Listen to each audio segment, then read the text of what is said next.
All right, everybody. So we're taking a break from like the grand narrative of 40K and stepping into like a smaller scale, less scope with this one today. It's going to be Double Eagle by Dan Abnett, and it's a spinoff in the Gaunt's Ghosts. So I'm going to start out with the summary, go into the character analysis, do the review, and then touch on like who's it for, how much lore is in the book, and starting with the summary.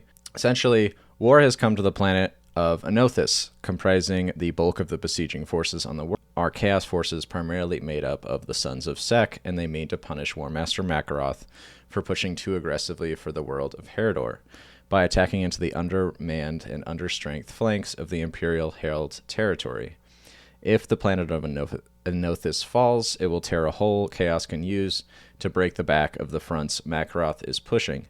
Reinforcing the garrison on Anothis are pilots from a certain planet called Fantine, whose world should ring a bell for eagle-eyed readers of the Gaunt's Ghost series. The Fantine pilots present are a wild card in the Aeronautica, as they are counted among the Astra Militarum, not the vaunted Navis Imperialis, or, the Imperial Navy to us laymen. Two branches of the military traditions will need to rub elbows while defending the planet, and as always, the servants of the Emperor are but one among many, making the Fantine reinforcements not Enothis's only hope. Numerous other fighter wings represent the Tactica Aeronautica. Several major and minor engagements between the invading Chaos forces and defending Imperial pilots make up the bulk of what this book has to offer. The dogfights, bombing runs, convoy defense missions, and general harrying of Chaos forces, any chance they can get with the occasional downtime, do a lot to reveal the life of an Imperial pilot. The basis of the book is extremely simple. It's essentially, can the Imperium keep Anothis in its grasp? So it's the book. It's really simple. It's not a detriment or anything like that. It's just like going into this, you should be advised, like it is a very linear and simple story. So the character analysis. So before going into each of the characters that are like at least that are important enough to name, I do want to go ahead and say that none of them are particularly fleshed out or dynamic characters. Many of them are flat, and even the ones that like you can consider to be more dynamic, there's not enough screen time on each of them to really push the envelope in that way. So they may go through some minor character changes, but nothing crazy, and it makes a lot of sense given the time frame of the book is so short. I just wanted to put this in here as almost like a disclaimer for those people that expect Last of Us levels character development and what they read. The book is a lot more what you'd find in movies like Hamburger Hill, Flyboys, or like Tora Tora Tora, where characters are largely the same as they were in the beginning, with any changes being relatively minor. But with that being said, there's a few characters, so this might actually be the longest portion of the actual review, but so Bree Jagdia, she's wing commander for Umbra Flight, which is kind of, if you want to say main character, yeah, she would be it, but so many characters. She's from Fantine, and it's through her perspective you get to see what it takes to keep a group of pilots organized, as well as keep the aircraft maintained. The skills of a pilot are helpful in the air, but it takes additional will and leadership skill to deal with politics within the military structure of the Imperial Navy, and a bit more considering she's actually an outsider and considered less talented. So yeah, so Fantine is a planet that's tithed, just like most Imperial planets. They need to give like a regiment to the Imperial Army, and since their planet is mostly water, they actually send their Imperial regiments as basically qualified flyers. They're incredibly talented, but they are also still Astra Militarum, which makes them under a different kind of umbrella. And it does kind of result in sort of like a background B plot that the Fantine kind of are able to pull in and conscript non-naval assets and like PDF troops and stuff like that to fly in their wing, versus the Navy that are a lot more selective, a lot more traditionalist. Yeah, so it's an interesting thing that I actually never really considered, and it's a fun element that this book kind of brings forward. The next one is Markwell, who, okay, there's a bias. I hated him. He's like my least favorite character. He just is. There were so many. He was given a decent amount of screen time compared to all the other characters, and I don't think that it was necessary. But yeah, he didn't. Suffice to say, he didn't rub me the right way throughout the book. And basically, his story is of someone who's trying to prove themselves as one of the new pilots in Umbra Flight, which is fine enough character motivation, especially when it comes to the competitive nature that is commonly found with aviators. So, like, it might just be me, because the story itself of Markwell and that he tells, it's not bad. It's just, I just kind of hated his character. The next one is Kaminsky. He's one of those surprise background characters that end up being more important as the book progresses, because like intros in, he's in one of the first like beginning chapters, but you kind of don't. It's Warhammer.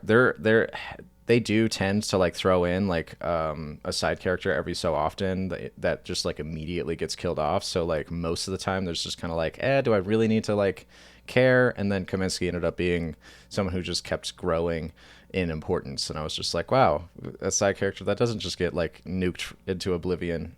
But anyway, so nobody, including Bree, is shown more often than anyone else in this.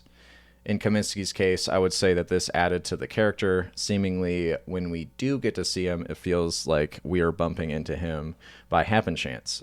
Then, in a not at all contrived way, he is given more and more opportunities to grow in importance. Overall, a really well-handled character, in my opinion.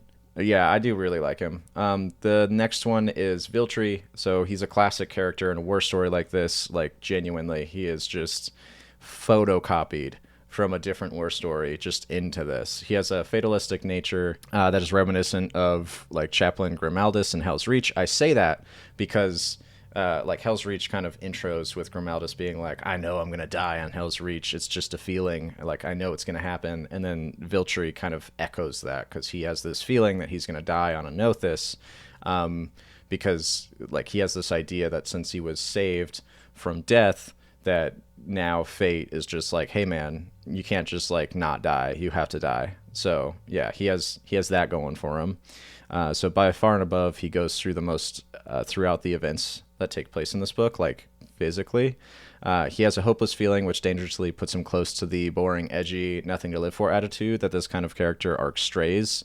But it never actually goes that far, and it's really good to see like his type of mentality and the changes that like he goes through. Like, I know I said that a lot of these characters are flat and that like not a lot of them are very dynamic. I would say Viltri is one of the more dynamic, but the changes are just so like, I saw that coming from 30 miles away that it's The next one is Darrow. He's probably my favorite character, which is ironic because his story is so similar to Markwell's. It's just like his characterization is just so much more not annoying, I guess.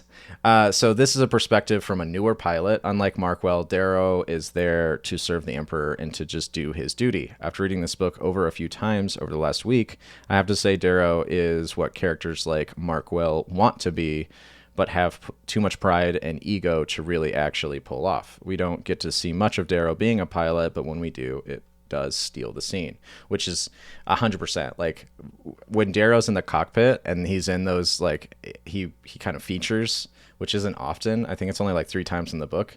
It's definitely scenes that you'll remember, just because there's a lot more spectacle and just stakes in those scenes. At least that's how it feels.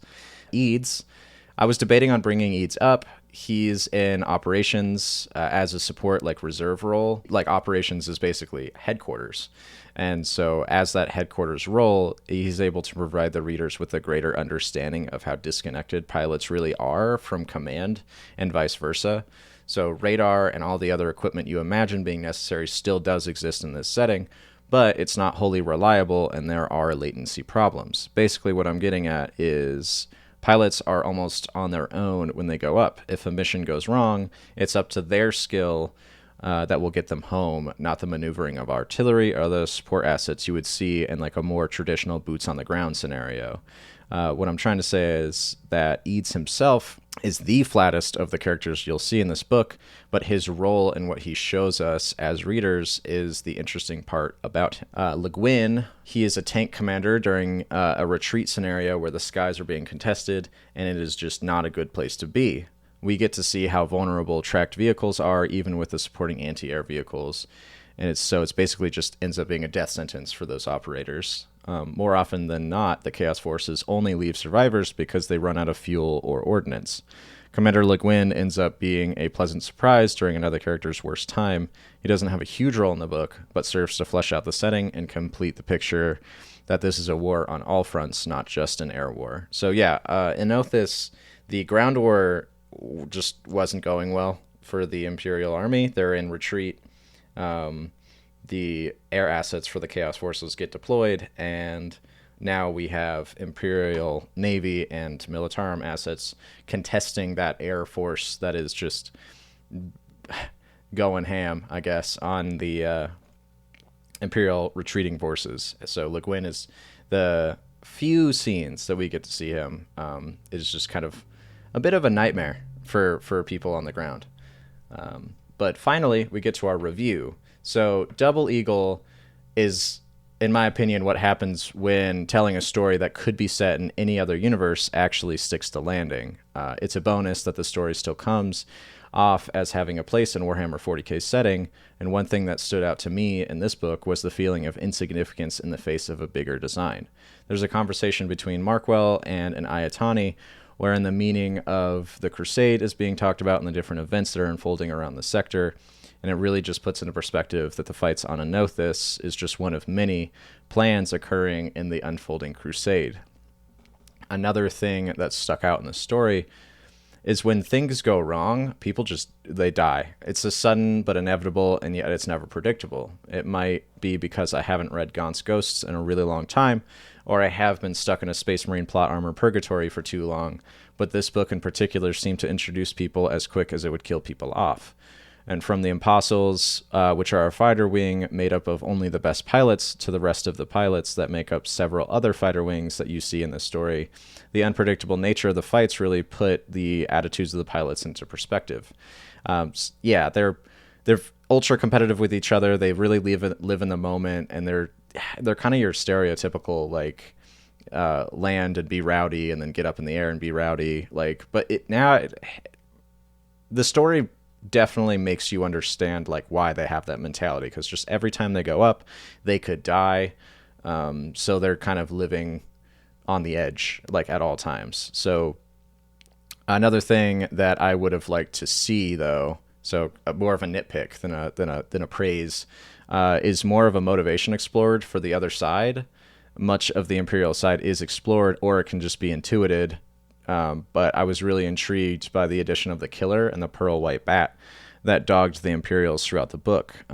Not that there was none, and points for even adding the little bit of Chaos perspective in a mainly Imperial narrative, but I do find myself wanting more characterization from Chaos followers, and that goes for all of the ranks. If I had to pick, though, it would be the mid-ranks to lower ranks of Chaos followers. All in all, I enjoyed the read and would say it's a recommendation from me. Yeah, so it's definitely a read to tack on, because a lot of this is scripted, but I don't know, I want to jump in and be a little bit more informal sometimes. It's definitely a read, but I wouldn't say it's like top priority. You should read this now. Like, this is more like fun read than it is like, dude, you got to read this right now. It's super important. Like, nothing in this is really important lore, but I guess we'll get to that. But yeah, it is still a read. It's really fun. I love when Dan Abnett decides to just kind of do one-offs, where he's just like, this might be part of like a bigger arc, you know, because the Gaunt's Ghost series isn't exactly small, but I really like when he just decides to make like a Titanicus or a Double Eagle or something small where you can just read it and you're just like, man, that was fun, and then it just kind of like goes on. So yeah. Anyway, so who's this book for? If you like literally anything aviation related or classic war movie styled, then you will get something out of this book. It's clearly like a nod to fighter pilots and all the personnel that serve in some capacity, like wingside. And I will say that if you don't like a large cast of characters and a fairly uncomplicated story, you may not like this book a whole lot. Also, this book is nowhere even in the vicinity of necessary reads within the setting, and very closely straddles that line that borders Warhammer ASMR. That, yeah, it's where it's like things are happening, the setting, it told a story, but like it didn't really progress a greater narrative or do anything. How much lore is in this book? Basically none. I think I've touched on this a couple of times already, but I'm expanding on it. If you're here for the grander 40k narrative or to see some kind of nugget of lore that will help you explain a much bigger mystery than this book, will be kind of a disappointment for you. That being said, with how little the Tactica Aeronautica gets shown or written about, the argument can absolutely be made that this book is a valuable source for those who want to expand their knowledge there. But no, there aren't any like hidden STCs or like sensei that come out of the woodwork, and yeah, we don't learn that like the Thunderhawks are actually just like hiding this massive secret or whatever. It's good, but it's very war movie inspired. Like it's basically just if you want to see dogfighting, but with for the Emperor kind of tacked on. It's really fun. But yeah, it's if you're a lore bunny, like this is not. This isn't for you. So what homework do you need to do in order to get the full experience and or understand what's going on? All in all, honestly, I would say you wouldn't. But this is like a special case. Because Dan Abnett, specifically, there's actually a lot to be gained from reading as much of his work in chronological order as you really can before picking up like another book. So seeing as I will be reviewing a lot of his books, this sentiment is going to be repeated like a lot as the channel continues, but I'm just going to mention it every single time because I don't know who's new to the video and who's old to the video and blah, blah, blah. So it does need to be mentioned since not a lot of other authors have Abnett's like kind of, I guess, sentiment about writing, especially when it comes to like continuity and all that jazz. So the simple answer here is to basically read Gaunt's Ghosts, at least up to Guns of Tanith, where Fantine is liberated, and then read this book. Or ignore me and just read it anyway, because like it's not actually that deep. But I will kind of explain myself when it comes to Dan Abnett. So he, several of his interviews, he kind of talks about how he likes to kind of reward readers of his work with kind of bringing up past work, or at least like throwing in Easter eggs, or like I wouldn't go as far as to say he like literally writes for the readers. Like he doesn't, which is nice because then it would just kind of read as like fanfic. But at the same time, like as far as I can tell, he kind of views readers like time put into his work as kind of like okay, well, I don't want you to just like read about a character and then just never bring that character up again.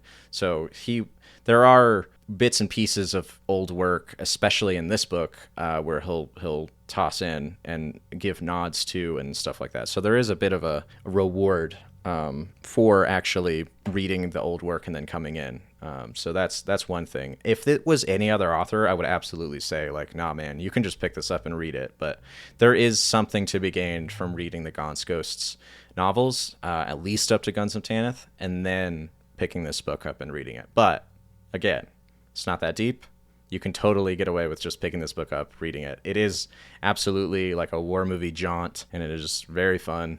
So yeah. Does it have a satisfying ending? So for what this book is, I would say yes, this book does have a satisfying ending. Somehow things are able to be tied up with the characters that are involved, while at the same time being clear that all the characters are moving on to other ventures. It reminds me of some war movies that follow the exploits of a particularly renowned battalion or squad, and at the end of the movie gives a summary of what the rest of their lives looked like with the real pictures posted next to them. It's certainly a good way of wrapping things up without seeming like super jarring, because like, yeah, this book definitely just does end, which like usually it's like, oh, foul, like this is just straight up like a cold ending, like what are you doing? But it ends with that like really cool Black Hawk Down, like the Pacific, or I'm trying to think of another, Saving Private Ryan kind of ending, where you have like the little blurb next to like the guys, like this people who made up the squad's like picture, and then telling you about like the rest of their life or like what they did afterwards or that.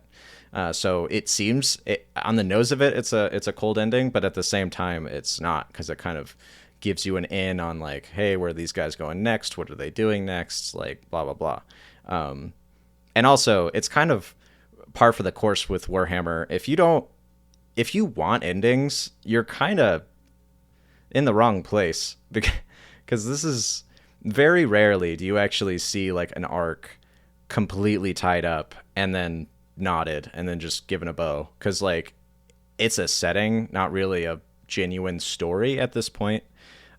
So a lot of the characters that you'll see, you're just gonna kind of have to figure a point wherein you personally are like, okay, this is where their arc ended for me. That's pretty much everything I have to say about the book. I really liked it. The next book I'm gonna review is probably its sequel, which is Interceptor City, and then from there, I'm not sure, because I try and look only one book ahead, so I don't start planning and tripping myself up. But yeah, I will see you guys next week. Thanks for listening, and have a good one.